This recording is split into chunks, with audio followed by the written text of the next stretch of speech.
What's up, everyone? We are back on World Flipper today to take a look at New Year's Rebecca. Now, I finally got around to building New Year's Rebecca. I was all excited. I hopped into my box and I was like, I'm going to make a wind fever team. And then I got to my box and I was like, there are currently only 4 units for wind that even mention or work with fever. That's it. It's just 4 units. One of them is free to play. So if we hop on over to units, this isn't the team. I just wanted to show you guys.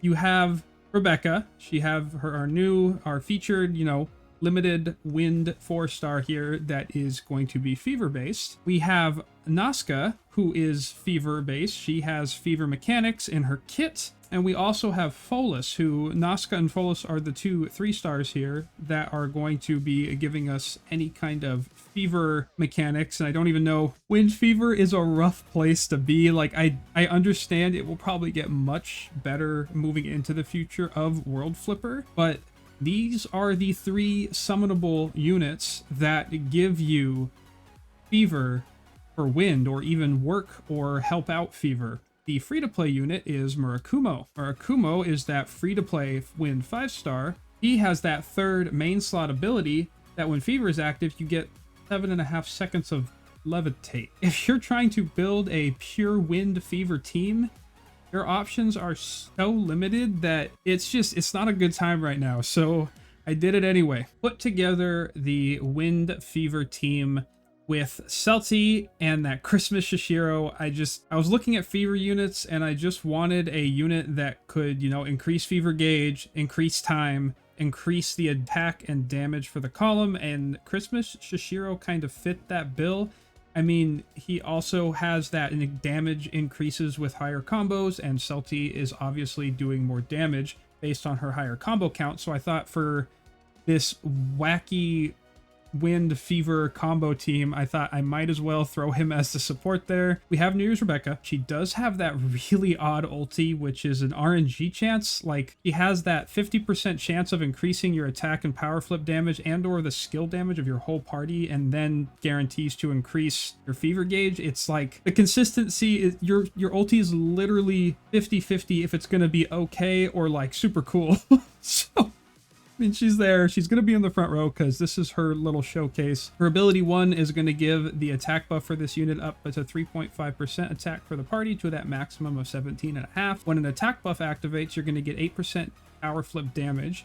So this unit is so weird because you get into fever mode, you have your little arrows, your fever arrows moving around, you're bouncing off of them all up in the air. You don't even get the chance to power flip. Sometimes you'll miss the arrows, sometimes you'll bounce off, you'll fall down, and you will power flip, but it's so contradictory here. It's just, this unit is so weird. And we have here for her ability 3, we do have that 51% attack to wind units while in fever. So we hit fever, we're getting that buff to all the wind units on the team, and this is, I think, her best ability, giving attack during fever paired with her ability 1, which is also pretty good. Her ability 2 is just weird. It's like she's trying to be a fever unit and a power flip unit, and it's just, I don't know, very odd.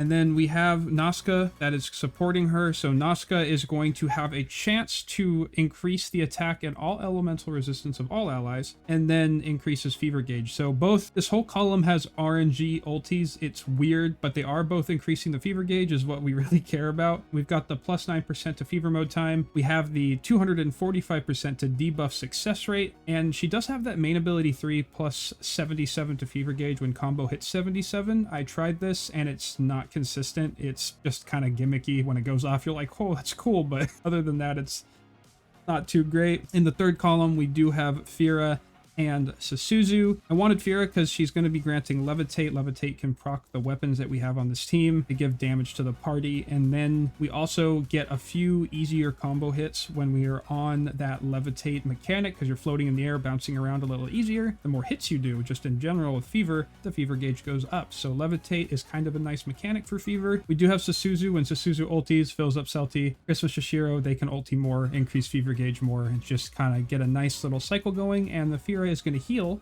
to hopefully keep us healthy as we go through these necropolis runs. So this was the team that I put together. Is just a fun little way to test out Windfever. I'm not expecting fast runs. I am not expecting crazy damage. I am expecting to stay semi-healthy though, so we're gonna hop into the level 70 Necropolis and see how New Year's Rebecca does with these fun little RNG Windfever abilities. All right, guys, we are over at the level 70 Thunder Necropolis. We're gonna hop in with this Windfever team and see how it fares. I'm so curious to see how quickly we can get into Fever. I'm not expecting anything crazy because we're not running a leader that's buffing ulti gauges, and Shasuzu isn't in that main row, so I'm expecting just a natural slow build up. But with the little damage we take here in the beginning as we build to the Fever gauge, Phiria is going to ulti and heal us back up. At least that's the theory, is that we won't get into any dangerous territory while we're waiting to enter into that Fever mode. But we are going to have the New Year's Rebecca ulti, and then the 2 chain. Oh, so we have Fever, yeah. So the 3 of them ulti.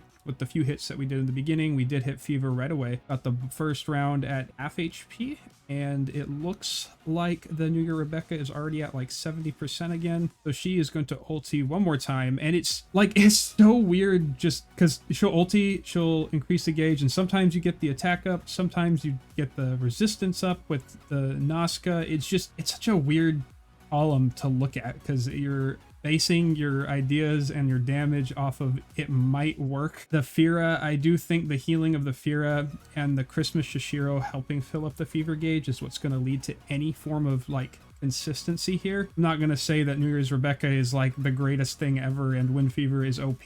There is nothing crazy about this. I mean, it is staying very healthy right now. I mean, they're barely taking any damage, and the Fever mode has triggered multiple times already, so it is doing what it's meant to do, and it is cracking damage with the Celtie ulti, so that's oddly working a bit better than I expected. This is probably gonna be about a 4 or 5 minute run, so this is definitely not a speed clear Necropolis team, but this is like super survivability. I mean, for the randomness that is New Year Rebecca and Naska's ulti, I'm surprised that this is functioning, because in my mind I'm just like, they are using their ultis to just fill the Fever gauge. I'm not even counting that they're gonna get these, you know, increase to attack, increase to resistance. It's just them trying to fill up the gauge, with Suzu filling up Shasuzu, and Shasuzu also helping with the gauge here and the time going. So wow, they have 1 Fever cycle here.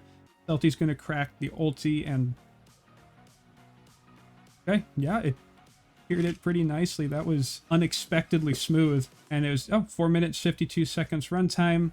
Yeah, not a speed team, but definitely a very healthy, survivable team. And fun, too. If you want to watch that Rebecca get those crazy mechanics off with her ulti every once in a while, it is fun. Alright guys, that's going to be it for my coverage of New Year's Rebecca. I appreciate you stopping by and watching this video. If you're looking forward to more World Flipper content and just gotcha content all around, hit that sub button. Remember, if you hit that thumbs up, it'll help bring my rates up. Peace, guys.